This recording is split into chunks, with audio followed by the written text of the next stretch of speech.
you sensing something? Please, Lieutenant. Sorry, sir. Sorry.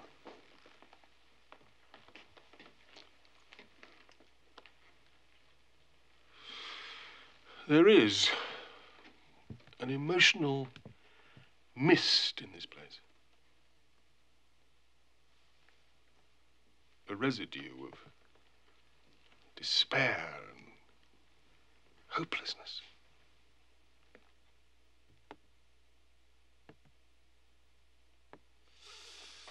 Pain beyond belief.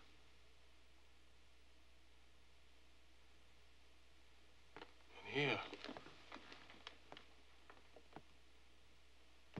an ache of anguish as tangible as brick. Oppressive.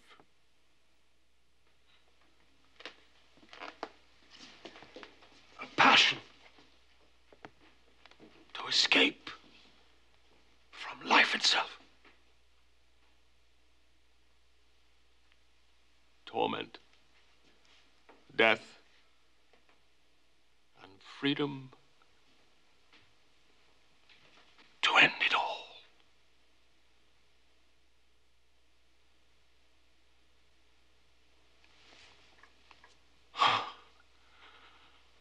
Oh, I'm sorry, Lieutenant. I don't think I can get any more. Suicide? What a terrible, terrible way to die. That's the most incredible thing I've ever seen. To draw all that right out of the air. The atmosphere. The residue. Death. Suicide. So it seems. But it couldn't have been suicide. The emotional track was as strong as perfume. Why would a man commit suicide, sir? I observed him to be a broken man. Well, after his test with the Institute, well, his entire universe was shattered. After his lifelong claim that all psychics were frauds, well, he had nowhere left to stand. Well, that could explain suicide, sir, but what about this? Cabbage. Cabbage? And where do you see this? A 3-pound corned beef. Corned beef. Corned beef and cabbage, sir. Why would a man go to the market and buy yourself a 3-pound corned beef and pick out 2 head of cabbage and then go home and cut off his own head?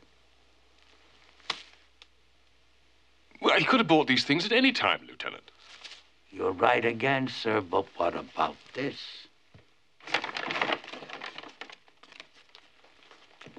The receipt from the market. You see the time and the date? Do you see what I mean, sir? Yes, Lieutenant. Then I agree. We must eliminate suicide. As you understand suicide.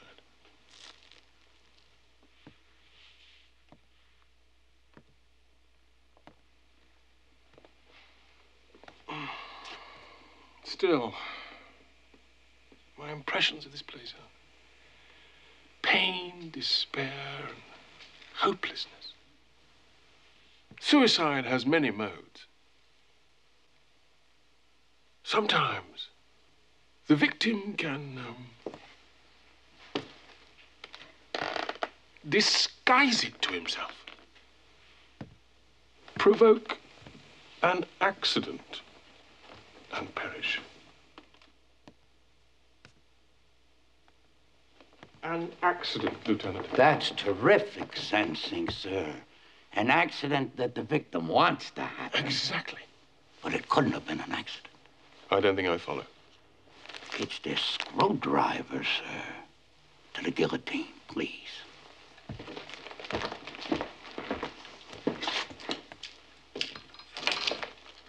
It's the same screwdriver that we found in the victim's hand when we found him lying like this.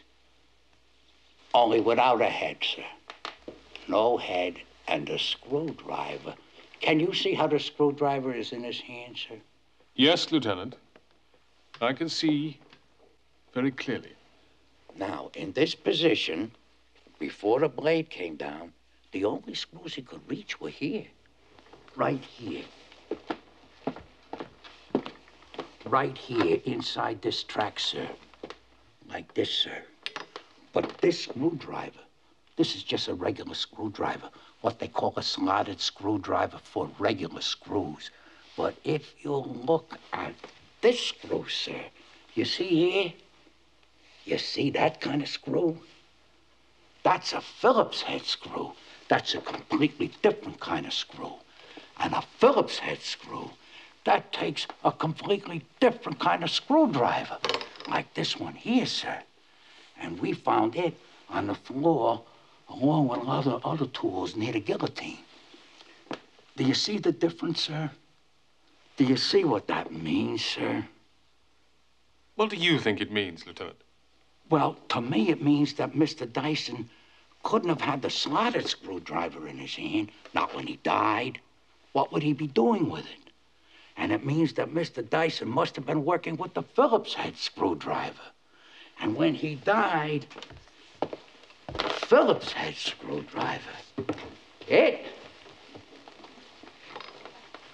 fell on the floor like this. And here's the really interesting part. Somebody who was here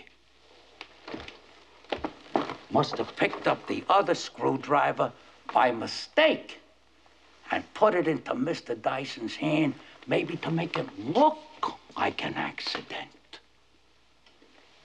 But it wasn't an accident, sir. That's what these two screwdrivers tell us. Well, if it couldn't have been an accident, Lieutenant, and it couldn't have been suicide, are you intimating that Max Dyson was, murdered? Oh, no, sir. I'm saying straight out that the man was murdered. Because we have to consider this, too. When the police came, they found this part, what they call a collar. It was lying here like this, way over here. And the lab boys, they found strong traces of blood. Mr. Dyson's blood on this collar. Which means that when he was killed, the collar was like this. And the murderer, would that be the same one that put the screwdriver back into Mr. Dyson's hand?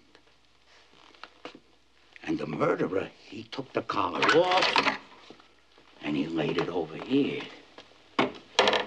So all of this would look like an accident. But it certainly was a murder, sir.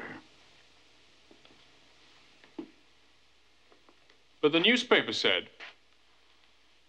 that the workshop was locked from the inside. 2 doors, both locked. Yes, sir. The elevator door and the door to the stairs. Well, if that's true, and Max Dyson was murdered, how did the murderer get out? That is very puzzling, Mr. Blake. Very puzzling indeed. And I was hoping you could help us with that. Me? How could I? Vibration, sir.